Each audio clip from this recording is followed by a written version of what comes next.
nous venions de terminer les Vodun Days,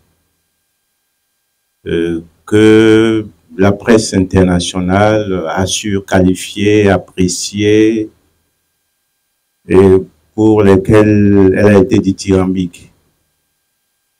Mais nous deux, mais pas seulement, je peux dire aussi que c'était l'opinion au sommet de l'État, nous n'étions pas satisfaits de la prestation qui a eu lieu dans la nouvelle arène conçue exprès à Ouidah pour cela.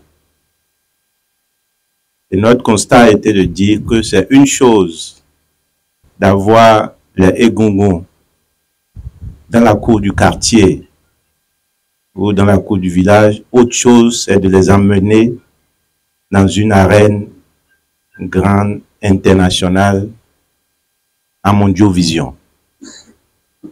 Lui, il est un homme de théâtre, un homme de spectacle.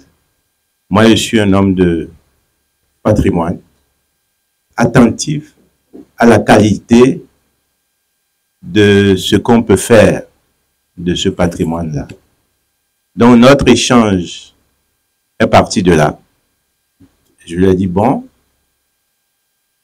je vais te proposer une introduction. Je vais proposer aux collègues qui seront présents, aux étudiants qui seront présents, une introduction qui sera une question: comment faire vivre notre héritage aujourd'hui? Comment faire vivre notre patrimoine aujourd'hui?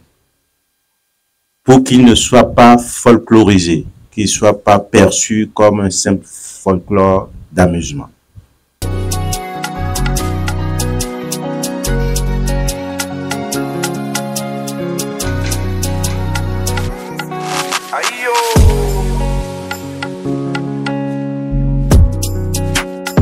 Monsieur Aloubine Dine, il n'est pas seulement un homme de théâtre, c'est un homme de culture. Quand je dis culture, c'est un homme de culture en général. Ce qui fait que tout ce qu'il mène comme action va dans le développement de la culture. Et vous allez voir, ce à quoi nous avons assisté aujourd'hui, c'est, oui, je vais dire, il y a le théâtre dedans, mais ça n'a rien à voir avec le théâtre. C'est plutôt un homme qui est du patrimoine africain, qui est conservateur, qui a été directeur fondateur de l'école du patrimoine africain, qui est venu nous parler de l'héritage. Et c'est une manière pour l'école internationale de théâtre du Bénin de nous amener à questionner sur nous-mêmes et de nous amener à nous dire toutes nos créations aujourd'hui, d'où est-ce que ça part? Est-ce qu'on s'assoit simplement et puis on crée, ou est-ce qu'il faut partir de ce que nous avons déjà, ce qui m'amène à parler encore de nos héritages, ce qui m'amène à parler de notre culture que nous avions tendance à mettre de côté, mais qu'aujourd'hui, grâce à certaines initiatives qu'on est en train de mettre à l'avant. Oui, des gens disent qu'il y a de l'exagération. Moi, je trouve qu'au contraire, on n'en fait pas encore assez.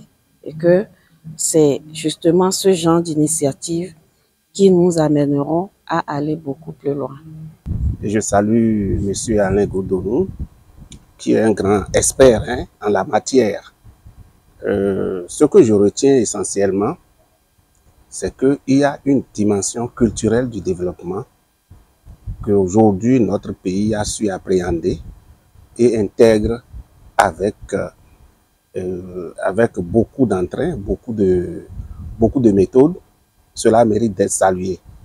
Ce sur quoi le conférencier a surtout mis l'accent, c'est les difficultés de transmission de notre patrimoine culturel, aussi bien matériel qu'immatériel, à savoir tout ce que nous avons, n'est-ce pas, comme tradition, qui concourt, n'est-ce pas, à solidifier les bases de l'éducation chez la nouvelle génération, la famille et l'école. Il a mis l'accent sur les défaillances, le manque d'outils de transmission de ces valeurs-là, de ces patrimoines-là à la nouvelle génération. Il a fait des recommandations pour que les acquis, à partir par exemple du transfert de nos patrimoines de l'Europe, de la France vers le Bénin, et l'engouement que ça a suscité, que nous puissions en profiter pour asseoir véritablement les bases d'une éducation familiale, une éducation scolaire qui repose sur le développement de nos valeurs essentielles.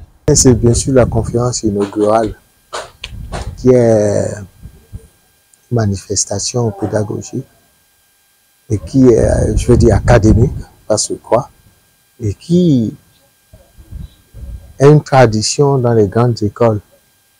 Et nous avons instauré ça depuis que l'école est née. Et nous la faisons tous les ans en invitant des personnalités influentes de notre société et dans des domaines pointilleux afin qu'ils viennent développer devant les écoles, devant les étudiants, la relation de leur métier, la relation de leur spécialité, de leur spécificité par rapport au théâtre, ce qu'on peut tirer d'eux pour que le métier que ces jeunes-là ont choisi d'apprendre puisse avoir de perspectives. Au fait, c'est des conférences qui ouvrent des horizons chaque année par rapport à des thèmes précis. Alors, pourquoi avez-vous choisi M. Alain Goudénion pour parler